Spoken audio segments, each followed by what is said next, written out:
अभी न्यूज आया कि काफी कुछ 4 बीजेपी एमपी वेस्ट बंगाल में जो टीएमसी ज्वाइन कर सकता है।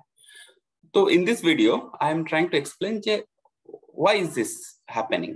एंड ऑलरेडी आप देखेंगे अर्जुन सिंह बैरकपुर का बीजेपी का एमपी टीएमसी ज्वाइन कर चुका है रिसेंटली। तो ये जो मूवमेंट हो रहा है इसका क्या इम्प्लीकेशन हो सकता है और क्यों हो रहा है और इसका इम्प्लीकेशन क्या हो सकता है इन पार्लियामेंट इलेक्शन 2024।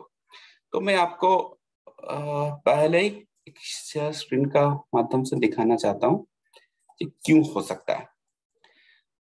तो देखिए इधर आप देखेंगे जो अर्जुन सिंह बैरकपुर का जो एमपी है ऑलरेडी ज्वाइन कर चुका है। और क्या जो नाम सामने आ रहा है जो ज्वाइन कर सकता है वो है लॉकेट चैटर्जी, हुगली का जो प्रेजेंट बीजेपी एमपी है। सौमित्र खान, बहुत लोग गलती कर लेते हैं जी ये मुस्लिम है, मुस्लिम नहीं है, ये एससी है वेस्ट बंगाल में। खान तो सौमित्र खान है। बिष्णुपुर जो एससी जो पार्लियामेंट सीट है उससे एमपी है, वो ज्वाइन कर सकता है। खगेन मुर्मू ये एसटी है, ट्राइबल है, मालदा उत्तर से, वो ज्वाइन कर सकता है। और जगन्नाथ सरकार रानाघाट एरिया से, तो रानाघाट जो सीट है ये एक मोतुआ डोमिनेटेड सीट है जो 2019 पार्लियामेंट इलेक्शन में बीजेपी को फुल सपोर्ट किया था। इवन जो नेक्स्ट असेंबली इलेक्शन हुआ उसमें भी मोतुआ एरिया में बीजेपी ने अच्छा किया। लेकिन ये सारे एमएलए ज्वाइन कर सकता है। अभी देखिए ज्वाइन करने का क्या रीजन हो सकता है उसका समझने के लिए हम तो सर्वे तो अभी कोई नहीं किया क्योंकि इलेक्शन के बाद जो हुआ, तो जितना भी बाई इलेक्शन हुआ उसका रिजल्ट्स अगर हम लोग देखें तो इसको मैं थोड़ा जूम कर लेता हूं आपको दिखाने के लिए। देखिए वेस्ट बंगाल में असेंबली इलेक्शन के बाद टोटल आपका 6 सीट है, 6 सीट में बाई इलेक्शन हुआ। तो बाई इलेक्शन कहां पर हुआ? भवानीपुर। भवानीपुर क्यों हुआ? क्योंकि ममता बनर्जी नंदीग्राम से उन्होंने इलेक्शन हार चुका था और भवानीपुर में बाई इलेक्शन लड़ा और जीतकर चीफ मिनिस्टर बना। दिनहाटा ये उत्तर दिनाजपुर में रहता है।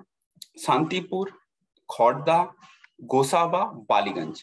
तो आप देखेंगे ये जो 6 सीट है, ये 6 सीट में बाई इलेक्शन हुआ। डेट भी मैंने लिखा हूँ, 3 अक्टूबर 2021 हुआ। फिर 2 नवंबर को 4 बाई इलेक्शन हुआ और 16 अप्रैल 2020 में एक इलेक्शन हुआ। अभी देखिए ये वोट शेयर तो बाई इलेक्शन में जो सरकार में रहता है एटलीस्ट वेस्ट बंगाल का जो ट्रेंड है वो तो उसको ज्यादा ही रहता है। तो दैट इज देखिए मतलब more than the data the direction is more important. आप देखेंगे टीएमसी का देखिए vote share on an average ये सबसे खराब बालीगंज में हुआ जो कोलकाता एरिया में। और बाकी देखेंगे शांतिपुर में भी 54.9, बाकी देखिए 70 प्लस आया। तो ऑन एन एवरेज टीएमसी को ये जो 6 बाई इलेक्शन से TMC was able to poll 70.2% vote. On the other hand side if you see there is a fluctuation in the left voting. अब देखेंगे भवानीपुर जो पहले बाई इलेक्शन हुआ 3 अक्टूबर, लेफ्ट ने बहुत बुरा परफॉर्मेंस किया था। दिनहाटा जो कुछ बिहार में उधर बुरा परफॉर्मेंस किया। लेकिन देखेंगे आप गोसाबा में सीपीएम नहीं लड़ा था, सीपीएम के एलायंस लड़ा था, इधर बहुत अच्छा 1.7% वोट मिला। लेकिन शांतिपुर, खोड़दा और बालीगंज में लेफ्ट का वोट अच्छा आया, 19.6, 10.4, 30.1। कांग्रेस बहुत अच्छा नहीं किया। बीजेपी का वोट शेयर आप देखेंगे, बीजेपी का सबसे अच्छा वोट शेयर आप देखेंगे ये शांतिपुर 23.2 और भवानीपुर 22.3 में था। मतलब ये जो भवानीपुर में ये जो मेन वोट है ये भवानीपुर में एक नॉन बंगाली अच्छा वोट है और जो बीजेपी का एक ट्रेडिशनल सपोर्ट बेस है। तो इधर बीजेपी को ये 22.3% वोट मिला और शांतिपुर में मिला। लेकिन बाकी में आप देखेंगे 11.3, 13.1 और ये जो खोड़दा में 13.1 मिल रहा है, तो मतलब तब लेफ्ट को 10.4 मिल रहा है। और इधर देखिए बालीगंज में तो 12.8% वोट गिरा और लेफ्ट 30% वोट मिल गया। तो देखिए जो इंपॉर्टेंट बात है डेमोक्रेसी में एक मेन पार्टी और एक ऑपोजिशन पार्टी रहता है, ये स्पेस अगर दूसरा कोई ले लेता है तो प्रॉब्लम हो जाता है। तो एक चीज जो इंडिकेशन जो ले रहा है, जो left Kolkata and surrounding area में जो साउथ बंगाल है उस एरिया में आप देखेंगे लेफ्ट का थोड़ा सा इंप्रूवमेंट तो हुआ है, ये तो मानना पड़ेगा। और ये जब इंप्रूवमेंट होगा तो उसमें क्या होगा, बीजेपी मेन ऑपोजिशन स्पेस से हट जाएगा। तो तब क्या होगा, वेस्ट बंगाल में बहुत सारे वोट है। आप अगर इलेक्शन पैटर्न देखेंगे जे वेस्ट बंगाल में पॉलिटिक्स होता है ममता बनर्जी सेंट्रिक। तो ममता बनर्जी से एटलीस्ट साउथ बंगाल में मतलब आप ममता बनर्जी को अगर पसंद कर रहे हो और नहीं तो नहीं पसंद कर रहे हो। तो जो लोग पसंद करते हैं तो टीएमसी को वोट करता है। लेकिन जो लोग पसंद नहीं करता है वो क्या कर रहा है, वो स्ट्रेटेजिकली वोटिंग साइड में जा रहा है। मतलब जो टीएमसी को हरा सकता है उस साइड में वोट कर सकता है। और एक बहुत इंपॉर्टेंट फैक्टर है जो है मुस्लिम वोट, क्योंकि वेस्ट बंगाल में जम्मू कश्मीर आसाम के बाद ही थर्ड मुस्लिम हाईएस्ट डोमिनेटेड स्टेट है। यहाँ पर ऑलमोस्ट 27% मुस्लिम वोट है। तो मुस्लिम वोट क्या है, जब बीजेपी रहता है तो बीजेपी का तरफ से they vote very strategically in favour of TMC. लेकिन अगर बीजेपी थोड़ा वीक अगर लग रहा है तो क्या है, तब मुस्लिम वोट का बीजेपी से उतना डर नहीं लगेगा। तब क्या होगा, तो स्ट्रेटेजिक वोटिंग से जगह में वो लोग पॉलिटिकली क्या चॉइस उनको बेटर लग रहा है उस हिसाब से भी वोटिंग कर सकता है। अभी देख लेता है आपका जो टीएमसी का ये जो वेस्ट बंगाल में कौन कौन सा एरिया से बीजेपी का एमएलए अभी जो बात चल रहा है वो जा सकता है और जो जा चुका है। अब देखेंगे ये देखिए मैं कर्सर ये कर रहा हूँ, ये है बैरकपुर। ये इस एरिया में जो 15 कॉन्स्टिट्यूंसी, मुझे मालूम नहीं कितना दिखाई दे रहा है, तो अप्रोक्सीमेट ये जो बेल्ट है ये 15 बेल्ट में बैरकपुर में आप देखेंगे अर्जुन सिंह था, जो अर्जुन सिंह अभी आपका टीएमसी ज्वाइन किया है। अभी बाजू वाला देखिए सीट, देखिए बाजू वाला सीट देखिए आपका, थोड़ा सा छोटा कर लेता हूँ 100। तो देखिए आपका जो बाजू वाला सीट है ये रानाघाट में मोतुआ पॉपुलेशन बहुत सिग्निफिकेंट है और बहुत अच्छा मार्जिन से बीजेपी सीट जीता था। लेकिन रानाघाट का जो बीजेपी एमपी है वो बात चल रहा है जो शायद टीएमसी ज्वाइन कर सकता है। अब देखिए बाजू वाला सीट देखिए हुगली में लॉकेट चैटर्जी असेंबली इलेक्शन भी लड़ा था, हार गया था। ये लॉकेट चैटर्जी का बात चल रहा है जो ये टीएमसी ज्वाइन कर सकता है। और देखेंगे आपका ये रानाघाट तो अर्जुन सिंह ज्वाइन कर लिया, आपका लॉकेट चैटर्जी ज्वाइन कर सकता है और आपका रानाघाट का बीजेपी एमपी जो जगन्नाथ सरकार ये ज्वाइन कर सकता है। तो ये जो बेल्ट आप देखेंगे ये पूरा ग्रीन से सराउंडेड है, मतलब ये टीएमसी का ऑलरेडी स्ट्रॉन्ग बेल्ट था। और ये एरिया में ये 3 एमपी, मतलब ये 4 सीट है बोनगा का सेट छोड़कर। बोनगा में शांतनु ठाकुर वो अभी सेंट्रल एमपी है, अब सेंट्रल मिनिस्टर है। ये छोड़कर मतलब बाकी सारे लोग टीएमसी ज्वाइन कर सकता है, ऐसा मीडिया में बात चल रहा है। अब देखेंगे इनके साथ क्या है, मालदा उत्तर में खगेन मुर्मू। आप देखेंगे ये जो बेल्ट है ये इधर कांग्रेस सीट जीता था, मालदा एक ट्रेडिशन मतलब मुस्लिम, मालदा में डिस्ट्रिक्ट में मुस्लिम पॉपुलेशन 51% है। तो ये खगेन मुर्मू में अभी जो बात चल रहा है ये ट्राइबल है, एसटी है, तो इन्होंने भी आपका टीएमसी ज्वाइन कर सकता है, ये बात चल रहा है। और एक जो बात चल रहा है आप देखेंगे वो है आपका बिष्णुपुर का। तो बिष्णुपुर का सौमित्र खां जो एमपी है तो वो भी ज्वाइन करने का बात चल रहा है। तो आप देखेंगे ये जो साउथ बेल्ट है, मतलब ये बेल्ट में बीजेपी वीक हो रहा है, ये क्लियर दिखाई दे रहा है। और शांतिपुर जो बाई इलेक्शन हुआ, तो शांतिपुर जो बाई इलेक्शन असेंबली में उसमें भी दिखाई दे रहा है। देखिए शांतिपुर मोतुआ बेल्ट में है और ये बांग्लादेश बॉर्डर में था। ये पूरा ये जो इस साइड का जो बॉर्डर है ये बांग्लादेश बॉर्डर है। तो शांतिपुर में बीजेपी ने अच्छा परफॉर्म नहीं किया। और शांतिपुर बाई इलेक्शन उसी टाइम में हुआ था जब बांग्लादेश में एक हिंदू का ऊपर एक राइट हुआ था।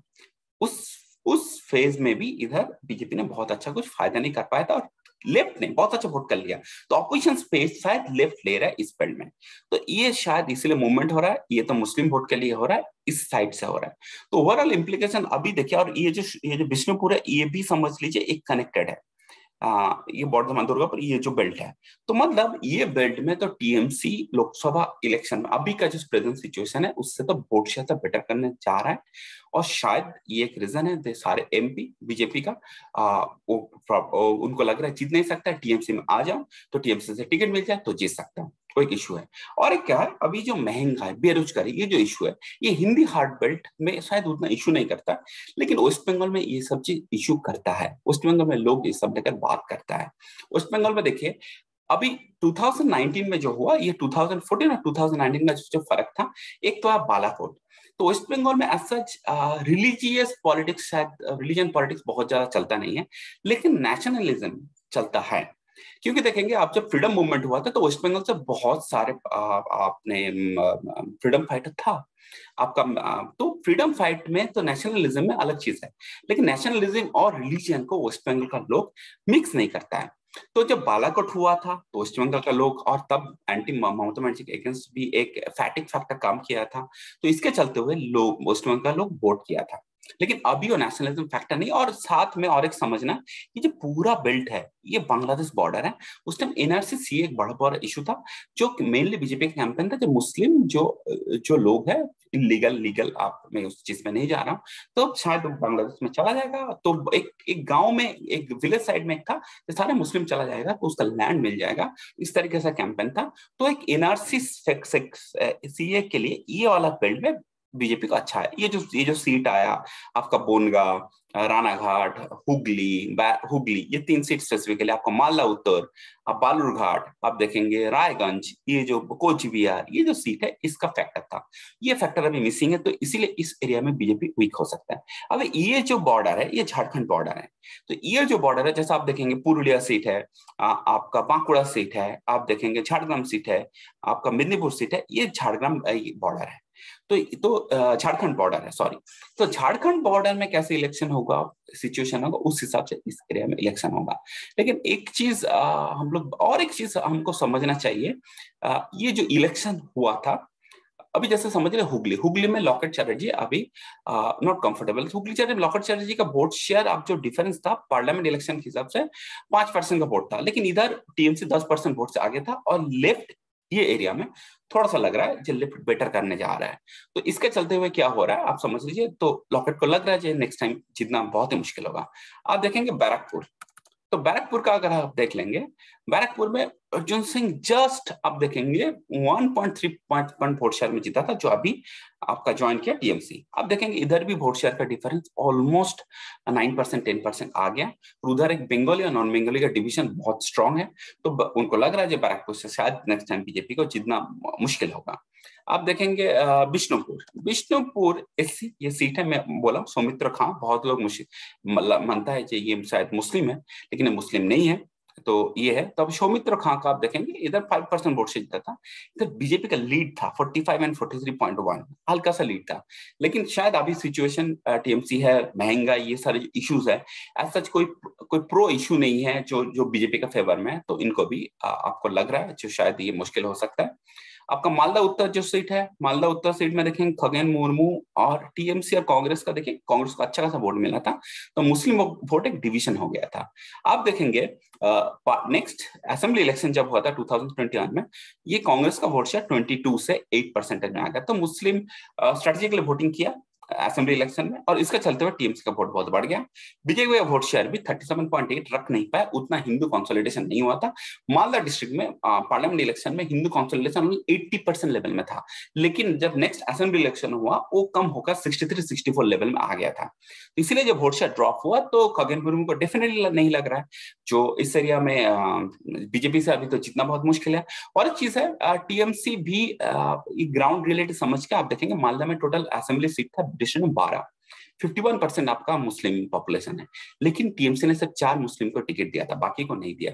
तो टीएमसी ग्राउंड रिलेटेड समझता है कैसे वोटिंग पैटर्न हो रहा है, तब प्रशांत किशोर था, आईपैक था, तो शायद उनका फीडबैक डेफिनेटली लिया गया था, और इसका चलते हुए टीएमसी इस एरिया में भी टीएमसी हिंदू कैंडिडेट डाल सकता है। मतलब मालदा उत्तर में इट इज नॉट इम्पॉसिबल जो टीएमसी ने हिंदू कैंडिडेट नहीं डालेगा।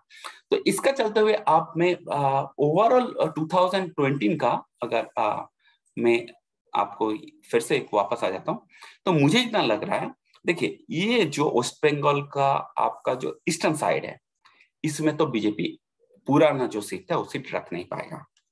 अभी ऊपर का जो सीट है आप देखेंगे कोचबिहार, अलीपुरद्वार, जलपाईगुड़ी और दार्जिलिंग, ये जो सीट है कोचबिहार में मुस्लिम पॉपुलेशन अच्छा खासा है, ठीक है, मतलब अराउंड 20% आपका मुस्लिम पॉपुलेशन है। और ये जो बेल्ट है ये आसाम का बॉर्डर में, तो आसाम में कैसे इलेक्शन होगा इसका इम्पैक्ट पड़ेगा, क्योंकि ट्री ट्राइब्स आपका कोच जो राजवंशी वोट है काफी है, तो इसका एक इम्पैक्ट पड़ेगा।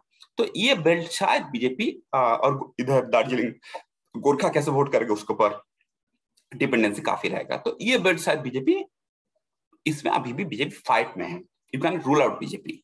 लेकिन ये जो बेल्ट आपका जो आ जाता है जहां पर मुस्लिम है, आपका जो रायगंज सीट है, आपका जो बालूरघाट है, ठीक है, बालूरघाट में प्रेसिडेंट एमपी जो सुकांत मजुमदार बीजेपी का स्टेट प्रेसिडेंट है, और आपको मालदा उत्तर है, ये एरिया में बीजेपी डेफिनेटली प्रॉब्लम फेस करेगा। इस एरिया। और ये जो बेल्ट है, जो मोतुआ बेल्ट है, अभी जो इंडिकेशन वही है, ये मोतुआ बेल्ट में भी बीजेपी अच्छा नहीं करेगा। और जो बर्धमान दुर्गापुर का ये जो बेल्ट है, जो आसनसोल अभी जो बाई इलेक्शन हुआ, ये बेल्ट में भी ऐसा लग रहा है जब बीजेपी बहुत अच्छा नहीं कर सकता है। ठीक है, ये एरिया में बीजेपी वीक हो जाएगा। तो अगर सीट टैली अगर देखेंगे वेस्ट बंगाल में 42 सीट्स में, पिछले बार अराउंड 18 सीट्स था। तो इंडिया का मैं पार्टी वाइज कर लेता हूँ, तो बीजेपी का 18 सीट्स था और टीएमसी का 22 सीट्स था। तो मुझे नहीं लगता है जो अभी जो प्रेजेंट पॉलिटिकल डेवलपमेंट हो रहा है, अगर नया कोई फ्रेश बीजेपी का फेवर में कोई पॉलिटिकल डेवलपमेंट नहीं होता है, तो इस टाइम में बीजेपी को, लेकिन यहाँ पर इवन 10 सीट निकालना भी बीजेपी के लिए काफी चैलेंजिंग हो सकता है इस एरिया में। और लेफ्ट थोड़ा राइज हो रहा है, तो अगर लेफ्ट राइज होगा, लेफ्ट अगर थोड़ा जो बीजेपी को वोट मिला, जो एंटी टीएमसी वोट अगर ले लेगा, तो टीएमसी के लिए ये नेक्स्ट जो पार्लियामेंट इलेक्शन 2024 में टीएमसी बहुत अच्छा रिजल्ट कर सकता है। ठीक, आपको अगर ये वीडियो अच्छा लगा तो प्लीज शेयर कीजिए, ये वीडियो शेयर कीजिए और लाइक कीजिए। Thank you.